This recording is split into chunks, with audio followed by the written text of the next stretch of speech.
Okay, first I'm going to test the power source. Right here I've got 4 AAA 1.2 volt 1000 milliamp hour batteries. So see, it's just a standard Christmas tree bulb, incandescent, good for testing these kind of things. Yeah, definitely we have voltage. Multimeter right here, just to check the voltage and make sure that the battery pack's outputting at the proper voltage.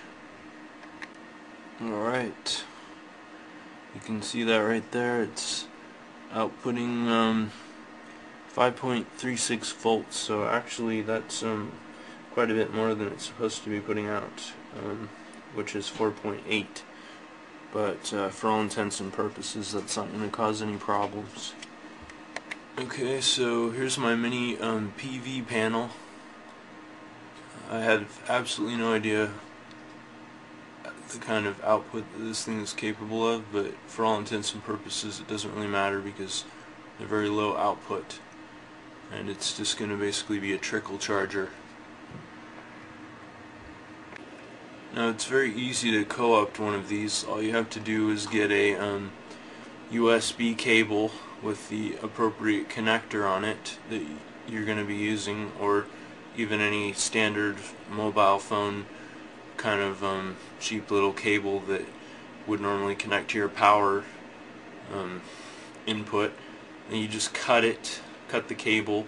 Usually you want to leave some length so that you have a little bit to work with.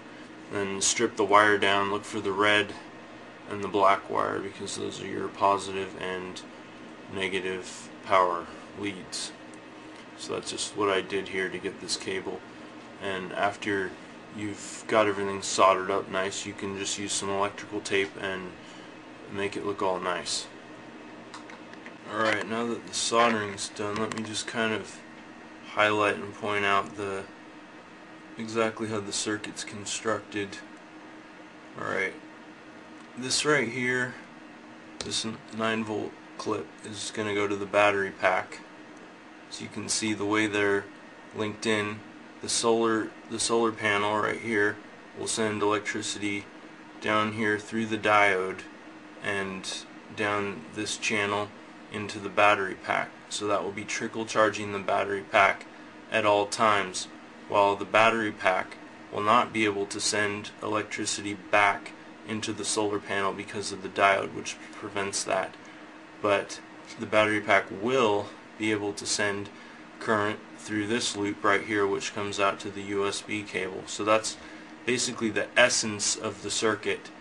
You can see how these are connected in parallel, in parallel basically. Okay, the battery pack has been connected with the 9-volt jacks. So in theory this is fully operational. I'm going to test out the circuit with my multimeter just to make sure that everything's operational. Okay, so first I've connected in on the outside of the diode in direct contact with the battery pack, and as you can see the 5.3 volts is coming through nice and strong, so that's a good sign. Of course that was kind of foolproof. Now I've patched in to the other side of the diode where it basically is coming into contact with the solar panel, and as you can see I'm getting a 0.108 volts from the solar panel. And actually this is kind of cool. You cover it up and it drops down to basically nothing.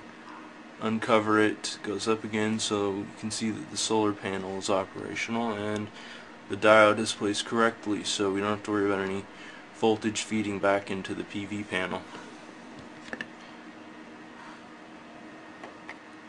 Alright, I've optimized the circuit. I've taken out all the unnecessary wiring and extensions. This is kind of the final draft. I've electrical taped over everything so that it's nice and smooth, and you don't have to worry about any contact malfunctions or short circuits. And here's the diode right there. Put the tape around it so it's exposed, kind of a cool look.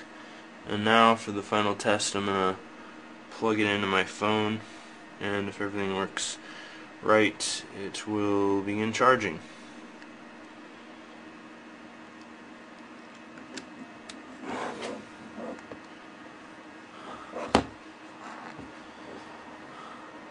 Success.